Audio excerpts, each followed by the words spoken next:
안녕하세요. 부광노인대학교 학생 여러분, 엘란비탈 박승욱 작가입니다.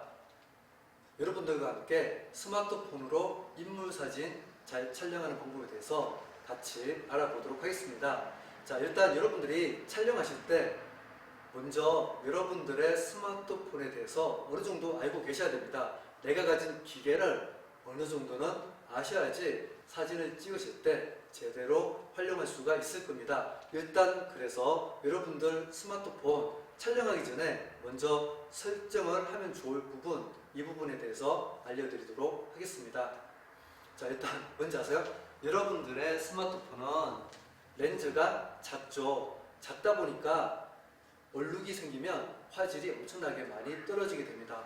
요즘에 스마트폰은 스마트해요, 그렇죠? 그래서 여러분들이 사진을 찍으실 때 너무 안 닦고 있으면 렌즈 좀 제발 닦아서 사용해라 라고 가끔 메시지를 보신 분들도 있을 겁니다. 자, 그래서 이왕이면 촬영을 내가 좀 제대로 하고 싶다 라고 할 때는 앞쪽을 렌즈를 닦아주시는 게 좋습니다. 가급적 티슈보다는 안경 닦는 천으로 닦아주시면 좀 더 낫습니다. 자, 그리고 여러분들의 스마트폰은 화질이 있습니다. 근데 화질에 대해서 제가 조금 더 이따가 설명드리고요. 자, 일단은 여러분들 촬영하실 때 보시면 일단은 대부분 갤럭시 기준으로 제가 설명드리지만 혹시 이제 아이폰을 가지고 계신 분도 계실 거예요. 거의 비슷합니다. 그러니까 카메라 기종에 관계없이 제가 설명드리니까 참고해 주시면 되고요. 자, 일단 여러분들 화면에 들어갔을 때 보시면 위에 비율이 나오기도 할 거예요. 그렇죠? 3대4. 지금 한번 보세요. 어떤 분들은 풀이라고 되어 있는 분도 계실 거예요. 자, 그런 경우에 여기 3대4 버튼을 딱 누르면 3대4로 찍을지 9대16으로 찍을지 1대1로 찍을지 이거를 결정할 수 있습니다. 여러분들 잘 생각하세요. 여러분들이 찍는 사진은 포맷을 가지고 있습니다. 어떤 포맷이요? 가로, 세로의 비율이 있는 거예요.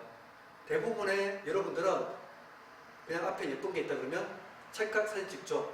근데 여러분들이 찍는 거는 대상만 찍는 게 아니라 4대3 또는 9대16의 어떤 포맷을 가진 이미지를 촬영하는 거다. 이렇게 생각을 하셔야 돼요. 그래서 여러분들의 화면 가장자리에도 여러분들이 원하는 것들로 구성이 되도록 그렇게 촬영을 하시는 게 맞습니다.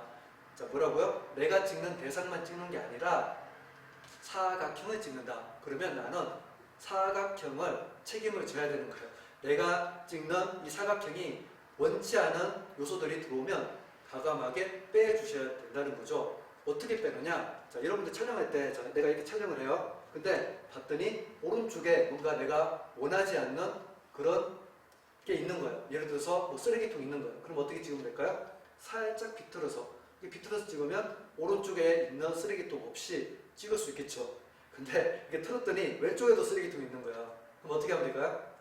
네, 그렇습니다. 한 발 더 다가가서 찍으면 왼쪽 오른쪽에 있는 불필요한 것들을 제거해서 찍을 수 있습니다. 그래서 여러분들 사진 찍을 때 너무 멀찍이 떨어져서 찍는 것보다 조금씩 더 다가가서 찍으시면 분명히 훨씬 더 괜찮은 사진을 찍을 수가 있을 거예요. 자, 참고로 알려드릴게요. 자, 갤럭시 최신 기종을 가지고 계신 분들은 아까 여기 4대3 버튼을 누르면 좀 재밌는 걸 보실 거예요. 앞에도 3대4가 있고 뒤에도 3대4가 있어요. 근데 앞에 봤더니 108MP라고 되어 있죠. 어떤 분들은 64MP로 되어 있으신 분도 계실 거예요. 자, 이게 바로 화소라고 하는 겁니다. 여러분들 갤럭시를 구입하시고 1억 화소라는 말 듣고 구입하셨죠? 근데 만약에 이게 3대4, 9대16, 1대1 풀 이걸로 찍으시면 화질이 1억 화소가 아니에요. 그냥 1200만 화소, 일반적인 화소입니다. 여러분들이 더 고화소 촬영을 하고 싶다. 고화소라는 게 무슨 말인가 하면 화질이 더 좋은 걸 바랍니다. 그래서 더 좋은 화질로 찍고 싶다라고 하시면 108MP, 64MP 이렇게 있는 걸로 촬영하시는 게 맞다는 것까지도 참고로 알아두시면 좋을 것 같습니다. 자, 그 다음에 비율인데요. 자, 보세요. 몇 대 몇 비율인가요? 이게 바로 4대3 비율이죠. 몇 대 몇인가요? 9대16 비율입니다. 자, 몇 대 몇이에요? 1대1 비율이에요. 자, 여러분들 조금 귀찮으시더라도 한 번씩 비율을 바꿔서 찍어보세요. 아까 보여드렸죠? 비율 바꾸는 게 어렵지 않으니까 비율을 바꿔서 9대3으로, 9대16으로도 찍어보시고 1대1로도 찍어보세요. 1대1로 찍어보시면 뭔가 내 사진이 좀 더 정돈된 형태로 보이게 될 겁니다. 그래서 한번 1대1로도 꼭 찍어보기 기억하시고 한번 해보시면 좋을 것 같습니다. 자, 그리고 여러분들 설정 버튼에 들어가면요. 자, 설정 버튼이 어디 있냐? 어디 있는가 하면 여기 촬영 메뉴에서 보시면 여기 톱니바퀴 모양이 있을 거예요. 자, 톱니바퀴 모양을 눌러요. 누르면 이렇게 설정이 나올 거예요. 바로 보이지 않고요. 좀 아래쪽으로 더 내려가는 거예요. 이렇게 내려가면 중간에 보시면 수직 수평 안내선이라는 게 있을 겁니다. 요걸 일단 한번 켜두세요. 자, 수직 수평 안내선을 켜면 화면에 갑자기 이렇게 줄이 생겨요. 줄이 생겨요. 내 카메라 고장났나? 고장난 게 아니라 이렇게 줄이 있으면 이건 사진에 나오는 건 아니에요. 사진에 나오는 건 아니지만 여러분들이 촬영할 때 뭔가 밸런스를 잡아서 촬영하도록 도와주는 거야. 그러다 보니까 말 자체도 수직 수평 안내선이라고 되어 있잖아요. 그래서 이 선들을 이용해서 가급적이면 사진을 삐딱하게 찍는 것보다 수평과 수직을 맞춰서 찍으시면 보는 사람들도 사진이 깔끔하다고 생각을 할 거예요. 그래서 이걸 켜고 꼭 촬영해 보시길 바랄게요. 혹시 아이폰 사용하시는 분들 계시면 아이폰 같은 경우에는 그리드라고 있을 겁니다. 그래서 그리드를 켜고 찍으시면 이게 격자선이 나와서 여러분들 구도 잡는데 큰 도움을 줄 거예요. 자, 뭐 이런 거 보셨을 거예요. 중세 그리스 아테네 파르테논 신전 또는 레오나르도 다빈치의 인체비례도 모나리자. 자, 어떤 특징이 있는가 하면 특정한 비율이 있어요. 여기 보시면 1대 1.618이라는, 자, 이거 외우지 않으셔도 되고요. 황금 비율이라고 하는 거예요. 이 황금 비율에 맞춰서 사진을 찍으시면 좀 더 예술적인, 좀 구도가 괜찮아 보이는 그런 사진을 찍을 수가 있습니다. 물론 황금 비율이라는 것은 공부하신 분들은 아실 거지만 유사과학이다, 그냥 끼워 맞춘 거다, 뭐 이런 말도 있지만 어쨌든 내가 구도에 자신이 없다 그러면 이렇게 황금 비율을 이용하시면 좋아요. 근데 이용하기가 쉽지가 않죠. 이렇게 어떻게 선을 그려서 여러분들이 사진을 찍겠습니까? 쉽게 하는 방법이, 우리가 아까 격자선을 켰잖아요. 그렇죠? 격자선을 이렇게 켰습니다. 격자선을 켜면 격자선 상에 내가 찍고 싶은 대상을 두는 거예요. 내가 찍고 싶은 대상을 가운데 두는 게 아니라 어디에 둔다고요? 격자선 여기에 두거나 여기에 두거나 촬영을 해보는 거예요. 또는 격자선이 만나는 점 있죠? 이렇게 격자선이 만나는 점들이 4개가 생겨 있습니다. 이 부분에 두고 한번 촬영해 보세요. 가운데 두고 촬영하는 것보다 훨씬 더 뭔가 예술적으로 보이는 그런 사진을 찍으실 수가 있을 거예요. 구도에 나는 정말 구도가 정말 엉망이다, 모르겠다 라고 하시는 분들 이렇게 격자선 이용해서 촬영해 보시면 좋겠습니다. 자, 제가 촬영한 사진의 예를 보면 대부분 여기가 아까 보셨던 격자선이 만나는 점에 제가 신랑과 신부를 두고 사진을 찍었죠. 가운데 두지 않고요. 오히려 3분의 선이 만나는, 격자선이 만나는 점에 두고 찍었더니 훨씬 더 괜찮은 구도의 사진이 된 것을 볼 수가 있습니다. 자, 인물 사진 촬영하는 경우도 가운데 도도 안 되는 건 아니에요. 가운데 도도 좋지만 이렇게 격자선 한쪽에 인물이 있으니까 또 공간이 생기고 좀 더 멋진 느낌의 사진이 나오죠. 자, 이렇게 한번 여러분들이 촬영해 보시면 좋겠어요. 자, 아이는 뛰어가고 있고요. 집채만한 파도가 치고 있어요. 그런데 사진이 상당히 안정적으로 보이죠. 자, 이 안정적인 사진의 비밀은 바로 여기 3분의 선을 이용했기 때문에 그렇습니다. 이때 수평선은 여기 3분의 선 위쪽에, 격자선 위쪽에 걸려있죠. 그리고 아이는 어디 있어요? 여기 3분의 선이 있고 아이의 얼굴이 3분의 선이 만나는 점이 있죠. 격자선이 만나는 점이 있습니다. 자, 그러니까 이 역동적인 상황이 상당히 안정적으로 보이게 되는 거죠. 자, 그런 비밀들이 있으니까 여러분들이 한번 참고해서 찍어보시면 좋을 것 같아요. 자, 나무 같은 경우도 제가 어디에 뒀어요? 일부러 맞춰서 뒀어요. 자, 여기 맞춰서 뒀더니 훨씬 더 구도가 안정적으로 보이죠? 가운데 둔 것보다 훨씬 더 안정적으로 보이게 됩니다. 이때 수평선은 제가 여기 라인에 맞췄어요. 선생님 맞지 않는데요? 괜찮아요. 자, 뭔가 하면 정확하게 맞출 필요 없고 대략적으로 맞추시면 되는 거예요. 너무 또 자로 잰듯이 맞추면 그것도 이상합니다. 어쨌든 여러분들 나무라든지 수평선이라든지 지평선이라든지 어디에 맞춰요? 이 3분의 선에 맞춰서 제가 3분의 선이라고 말하는 게 격자선인데 격자선이 3분할이 됐죠? 그래서 3분할 선이라고 하는 거예요. 여기에 맞춰서 찍어보시면 오, 내가 생각보다 사진을 잘 찍는구나 이렇게 생각하시게 될 겁니다. 춤을 추는 무희가 있는데 역시 가운데 두지 않고 3분의 선에 걸리게 하고요. 얼굴은 3분의 선이 만나는 점에 뒀더니 훨씬 더 안정적으로 보이죠. 자, 아시겠죠? 그렇게 한번 촬영해 보시면 좋고요. 자, 이제 촬영을 해볼 거예요. 우리 이제 격자선 켜기까지 했어요. 격자선을 켰고요. 촬영을 할 건데 촬영을 하실 때 정말 중요한 게 있습니다. 자, 보통 촬영하실 때 앞에 내가 찍고 싶은 대상이 있어요? 그냥 찍죠. 그냥 찍으면 어떻게 되느냐? 가끔씩 나는 이 사람을 찍고 싶은데 쓸데없는 뒤에 있는 어떤 요소에 초점이 맞는 경우도 많이 생겨요.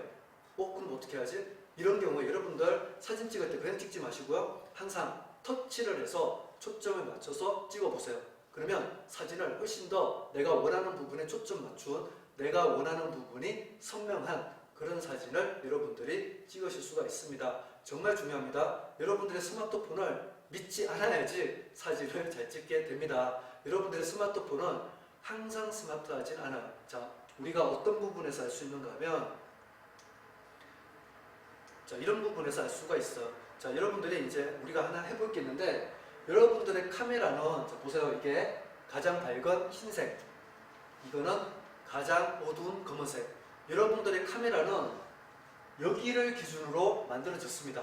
뭔가 하면 흰색과 검은색을 반반 섞은 이 회색을 기준으로 만들어졌어요. 여러분들이 한번 촬영을 해보시면 돼요. 자, 어떤 촬영을 할 건가 하면 앞에 A4 용지 있으신가요? 흰 종이가 있다 그러면 흰 종이를 촬영해 보세요. 촬영을 해서 결과물을 보면 아마 흰색으로 나오지 않고 회색으로 나올 거예요. 여러분들이 A4 용지를 촬영하실 때 이걸 이렇게 너무 크게 촬영하시는 게 아니라 이렇게 가까이 붙여가지고 흰색 부분만 나오도록 이렇게 촬영하시는 거예요. 그렇게 촬영해 보시면 아, 카메라 바보구나, 얘가 바보네, 이걸 알게 돼요. 왜 바본가 하면 나는 흰색을 찍었는데 회색으로 나오기 때문에 그렇습니다. 여러분들 겨울에 눈 많이 올 때 사진 찍어 보셨죠? 온통 순백의 세상, 아주 화려한 순백의 세상인데 사진만 찍으면 왜 그렇게 칙칙하게 나오나요? 그렇죠? 그렇게 칙칙하게 나왔던 이유는 뭐다? 우리의 카메라는 흰색을 못 봐요. 회색으로 보는 거예요. 그러니까 어둡게 나오는 거죠. 여러분들 벚꽃이 피어 있을 때 밝은색 벚꽃이 잔뜩 피어 있다고 생각합시다. 거기에 인물을 두고 사진을 찍으시면 분명히 어둑어둑하게 칙칙하게 나올 거예요. 왜냐하면 주변이 밝으니까 카메라는 자동으로 회색으로 표현하기 때문에 그래. 그럼 어떻게 하시면 돼요? 자, 이제 우리는 터치해서 초점 맞추고요. 끝나는 게 아니라 밝기를 바꾸면 돼요. 자, 어떻게 바꾸느냐? 자, 밝기를 바꿀 때 어떤 스마트폰은 내가 터치를 하면 화면 가장자리에 이렇게 플러스 마이너스 그리고 전구 모양이 나오는 카메라도 있어요. 그때는 내가 여기서 슬라이드 위로 올리거나 아래로 내려서 하시면 되고요. 어떤 카메라들은 내가 터치를 딱 하잖아요. 그러면 아래쪽에 터치하면 그 아래쪽에 이러한 바가 보이게 됩니다. 그 바를 왼쪽 오른쪽 움직여 보세요. 자, 제가 지금 왼쪽 오른쪽으로 움직이는 장면을 보여드리고 있는 거예요. 그렇죠? 내리니까 어두워지고 올리니까 밝아지고 이렇게 되죠. 그래서 여러분들이 밝은색 장면을 찍을 때는 어떻게 찍는다고요? 이걸 밝게 찍으시면 돼요. 그리고 인물 사진 찍을 때 이왕이면 조금 밝게 찍어주시는 게 좋습니다. 그냥 있는 그대로 찍는 것보다 조금 더 밝게 찍으면 마치 화장한 효과가 생겨요. 얼굴이 좀 더 화사해지니까 그것도 참고해 주시면 좋을 것 같습니다. 자, 일반적으로는 여러분들이 흰색 종이를 찍으면 이렇게 칙칙하게 나오게 된다. 그런 경우에 밝게 찍으면 해결됩니다. 마찬가지로 여러분들이 검은색 종이를 찍어보세요. 역시나 회색으로 나오게 됩니다. 그러면 검은색 종이는 어떻게 찍어야지 이렇게 블랙으로 나오게 될까요? 네, 어둡게 찍으시면 되겠죠. 자, 어떤 분이 저한테 오셔가지고 빨간 장미를 찍는데 빨간 장미가 색감이 예쁘게 안 나온다는 거예요. 왜 이렇게 색감이 뭔가 물 빠진 느낌으로 나올까요? 라고 물으시더라고요. 그래서 제가 그랬어요. 사진을 찍으실 때 터치해서 초점 맞추고 어둡게 찍어 보시라고. 그랬더니 정말 장미가 아주 빨갛게 제대로 표현이 되더라고요. 아시겠죠? 사진의 밝기는 이렇게 중요하고요. 우리는 지금부터 스마트폰을 믿을 수가 없습니다. 그래서 여러분들이 직접 터치하고 밝기 바꿔서 찍어 보시는 거 반드시 이 강의가 끝나고 반드시 해보셔야 됩니다. 정말 중요한 포인트니까 여러분들이 잘 알아주시면 좋을 것 같아요. 그런데 여러분들 그거 아세요? 내가 터치하고 밝기 바꿔서 구도 좀 바꿔서 찍으려고 하면 다시 돌아가요.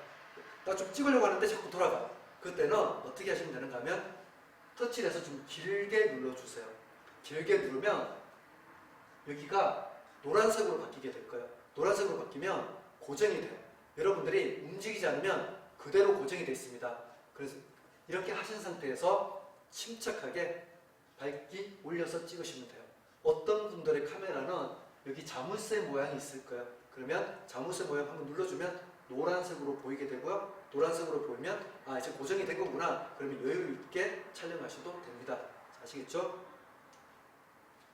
자, 그래서 여러분들 반드시 이 강의가 끝나고 흰색 종이나 검은색 종이 그리고 빨간색 가방 이런 것들을 밝기를 바꿔서 찍어 보시길 바라겠습니다. 그러면 이렇게 칙칙한 아주 어둑어둑하고 분위기가 칙칙하게 나왔죠? 하지만 밝게 찍으면 이렇게 화사한 느낌으로 찍을 수가 있어. 자, 벚꽃이 피어있다. 겹벚꽃인데요. 자, 이 사진도 물론 뭐 이렇게 찍어도 돼요. 이게 일반적으로 우리가 찍는 사진인데 좀 더 밝게 찍었더니 어떤가요? 훨씬 더 화사하게 보이죠.